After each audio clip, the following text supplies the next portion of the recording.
की जय. आषाढी एकादशीच्या आपल्या सगळ्यांना खूप खूप शुभेच्छा. आज उपस्थित सर्व माझे सहकारी मंत्री आहेत, केंद्रीय मंत्री आहेत, आमदार आहेत, खासदार आहेत आणि आपला मानाचे वारकरी बाळू शंकर आहिरे आहेत, आशाबाई आहिरे आहेत, त्यांचेही मनापासून स्वागत करतो. आणि आज खरं म्हणजे माझ्या आयुष्यातला अतिशय आनंदाचा आणि भाग्याचा दिवस आहे. कारण सलग तिसऱ्यांदा आषाढी एकादशी निमित्त पांडुरंगाची आणि रुक्माईची पूजा करण्याचा मान मला मिळाला. आणि एकटा नाही तर 4 पिढ्या, माझे बाबाही होते पूजेला. आज 4 पिढ्या हा 3 वर्ष सातत्याने पांडुरंगाच्या आशीर्वादाने, आपल्या सगळ्यांच्या जनता जनार्दनाच्या आशीर्वादाने ही शासकीय महापूजा करण्याचं भाग्य मला लाभलं. त्याबद्दल मी आपल्या स्वतःला भाग्यवान समजतो. पांडुरंगाची कृपा आहे, आपल्या सगळ्यांचे आशीर्वाद आहेत आणि त्याचमुळे या सगळ्या गोष्टी शक्य होत आहेत. मी विठ्ठल रखुमाईच्या चरणी कोटी कोटी वंदन करतो. आपल्या सर्व संत माऊलींना मनापासून नमस्कार करतो, वंदन करतो.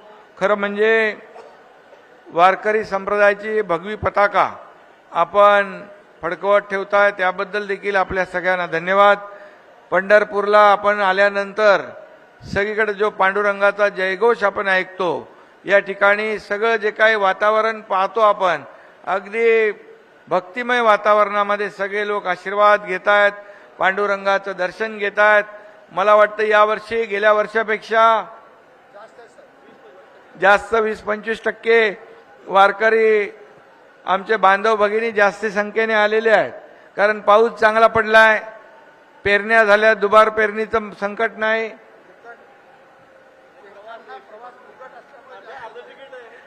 एसटीला प्रवास ज्येष्ठांना मोफत, महिलांना अर्ध तिकीट आणि टोल फ्री करून टाकलंय. वारकऱ्यांना आज दिंडीला पण आपण अनुदान दिलंय आणि सगळंच आज खरं म्हणजे मुख्यमंत्री माझी लाडकी बहीण योजना झाली आहे, लाडका भाऊ पण झाला आहे, त्यालाही आपण दर महिन्याला स्टायपंड देतोय. शेतकऱ्यांना देखील 7.5 HP पर्यंत मोटर जे पंप चालवतात त्यांना वीज बिल माफ तेही करून टाकलंय. हे सगळं जे आहे हे शेवटी सरकार तुमचं आहे आणि पांडुरंगाच्या आशीर्वादाने हे सरकार आपला कारभार करते आहे. आणि म्हणून मी नेहमी म्हणतो की बळीराजाला सुखी कर, बळीराजावरची संकट दूर कर, चांगला पाऊस होऊ दे, चांगलं पीक येऊ दे, सुखीचे दिवस येऊ दे आणि शेतकऱ्याच्या जीवनामध्ये सोन्याचे दिवस येऊ दे, सुख समृद्धी येऊ दे. कारण वारकरी म्हणजे शेतकरीच आहे. शेतकरी, वारकरी, कष्टकरी, कामगार, माझ्या माता भगिनी, युवक, ज्येष्ठ, सगळे लोक, या राज्यातला प्रत्येक घटक जो आहे हा सुखी समृद्धी झाला पाहिजे, हीच आमची पांडुरंगाकडे प्रार्थना असते. आणि पांडुरंगाने देखील हे आता गेल्या 2 वर्षामध्ये आपण पाहिलं तर 2 वर्षामध्ये या राज्यातले अनेक प्रकल्प आपण सुरू केले, विकास आपण करतोय, कल्याणकारी योजना आपण आज जाहीर केल्या, त्याच्याकडे सगळीकडे चांगलं वातावरण आहे.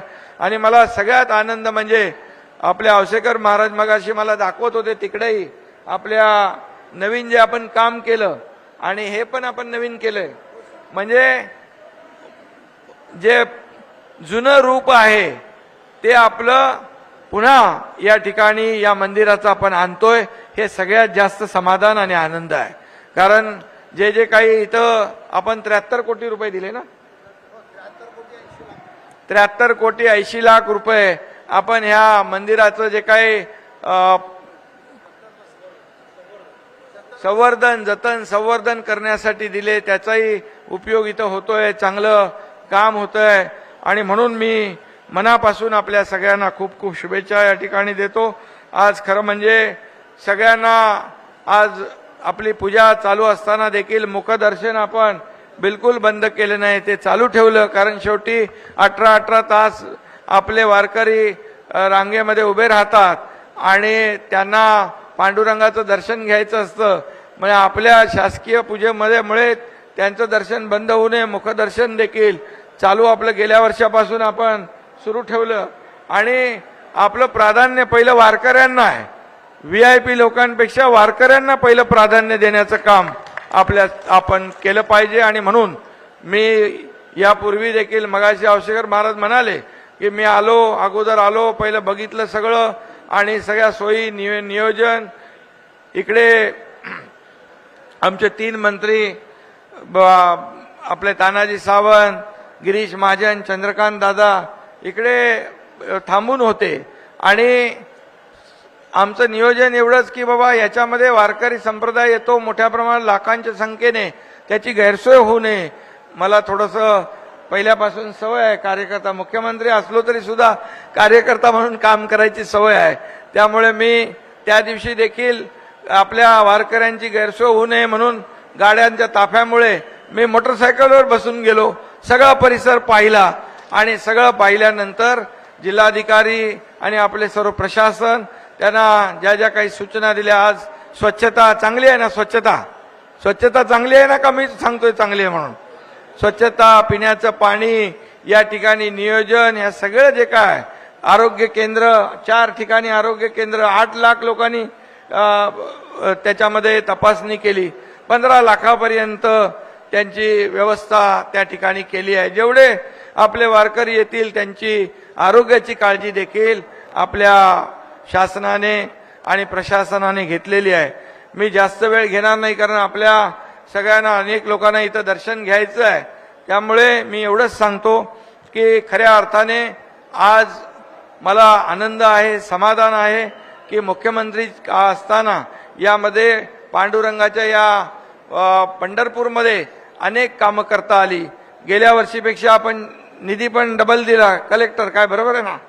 कलेक्टरनं सांगितलं काय कमी पडणार नाही, पांडुरंगानेच दिलेलं आहे, ते त्याच्या सेवेसाठी अर्पण करायचं आहे. त्यामुळे कुठं काही कमी पडणार नाही. आपण मोठा विकास आराखडा करतोय, तोही देखील इथल्या स्थानिक लोकांना विश्वासात घेतल्याशिवाय पुढे जाणार नाही. हे सरकार तुमचं आहे आणि सगळ्यांना कुठल्याही परिस्थितीमध्ये विकास करत असताना आपल्या कुणालाही नाराज करायचं नाही आणि विकासामध्ये सगळ्यांचा हातभार सहकार्य लागलं पाहिजे. त्यामुळे सगळ्यांच्या संमतीने आपण हे सगळं करू. वारकरी दिंड्यांनाही देखील आपण यावर्षी अनुदान दिलं, वारकरी महामंडळ केलं, त्याच्यामध्ये काही सूचना आपल्या वारकऱ्यांच्या आहेत, त्या सूचना घेऊनच आपण पुढे जाऊ. त्या असा आपण निर्णय घेतला म्हणजे झाला तसा राबवणारे लोक आपण, आपलं सरकार नाही, आपलं शासन सर्वसामान्यांचं आहे. आणि म्हणून आज या ठिकाणी जे काही तुम्ही मागणी केलेली आहे, आपल्या जसं तिरुपती बालाजीला टोकन पद्धत आहे आणि दर्शन रांगेमध्ये किती तास उभे राहतात लोक? 18-20 तास उभे राहतात. ते मी स्वतः बघितलं जाऊन. त्यामुळे आता तिरुपती बालाजीच्या धर्तीवर आपल्याला दर्शन मंडप आणि टोकन पद्धत आपण करूया. त्याला लागणारे 103 कोटी रुपये शासन या ठिकाणी तात्काळ देईल. गिरीश महाजन इकडे आमची चर्चा झाली, ग्रामविकास मधून आपण ते करतो. दुसरं जे आपल्याला MTDCचं जे आहे ते एक्सटेन्शन करायचं आहे, तेही आपण एक्सटेन्शन पुढे करू. तेही आपण आपल्याला या ठिकाणी शब्द देतो. बाकी जे काही छोटी मोठी जी कामं आहेत, रस्ते असतील, पाणी आहे, दिवाबत्ती आहे, ड्रेनेज आहे, हे सगळ्या गोष्टी होत राहतील. आणि लाखो वारकरी, खरं म्हणजे पांडुरंग हा आपल्या सर्वसामान्यांचा परमेश्वर आहे आणि म्हणून सरकार देखील सर्वसामान्यांचं आहे. आणि म्हणून यामध्ये कुठेही काही कमी पडणार नाही एवढी खात्री आपल्याला मी देतो. आणि पुन्हा एकदा आज सगळ्यांना आषाढी च्या महापूजेच्या खूप खूप शुभेच्छा देतो. हा, आणि आरोग्य मंत्री आहेत, त्यांच्याबरोबर चर्चा झाली. इकडे लाखो लोक येतात, आपले वारकरी येतात. आज बघितलं आपण की कॅम्प लावलेत, आरोग्य शिबिर लावलेत, ICU देखील टेम्पररी बनवलेत. तिथं पेशंट देखील ऍडमिट होते, त्यांनाही भेटलो मी जाऊन. आणि म्हणून परमनंट इथलं काम झालं पाहिजे पालकमंत्री महोदय दादा. आणि म्हणून 1000 बेडचं हॉस्पिटल देखील पंढरपूरमध्ये करण्याचा आपण निर्णय या ठिकाणी घेऊ. आणि अशा प्रकारचं विकासाचं जे काही काम आहे ते या ठिकाणी आपल्या शासनाच्या माध्यमातून करू एवढी खात्री आपल्याला देतो. तुम्ही प्रचंड जे काही मी रस्त्याने येताना पाहतो एवढं प्रेम वारकरी बांधव भगिनींचं मिळतंय, हे लाभ हे भाग्य माझ्या नशिबात मला मिळालंय. त्यामुळे हे आपल्या आशीर्वादाने मिळालेलं आहे आणि त्यामुळे मी आपला ऋणी आहे. आपल्याला पुन्हा एकदा त्यांचं काय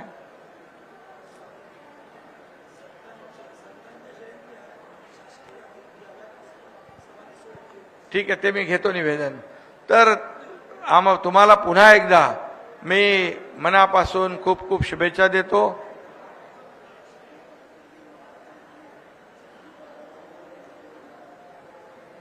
विठ्ठलराव सगळं होईल बरोबर, पांडुरंगाच्या आशीर्वादाने सगळं ठीक होईल, काही कमी पडणार नाही, तुम्ही काळजी करू नका.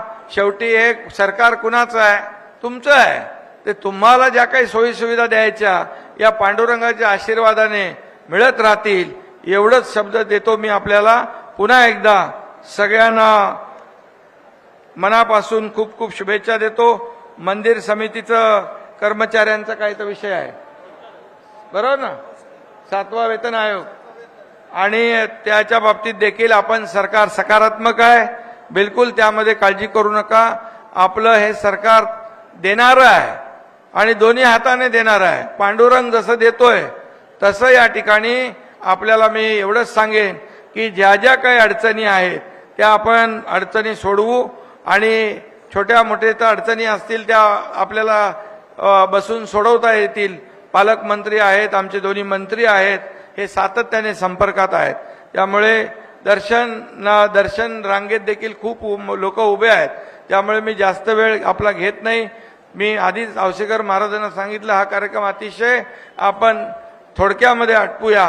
पुन्हा एकदा सगळ्यांना खूप खूप शुभेच्छा. असंच प्रेम कायम असू द्या आणि पांडुरंगाचा आशीर्वाद असाच कायम आपल्या सगळ्यांच्यावर राहू द्या अशी अपेक्षा व्यक्त करतो. पांडुरंगाच्या चरणी प्रार्थना करतो.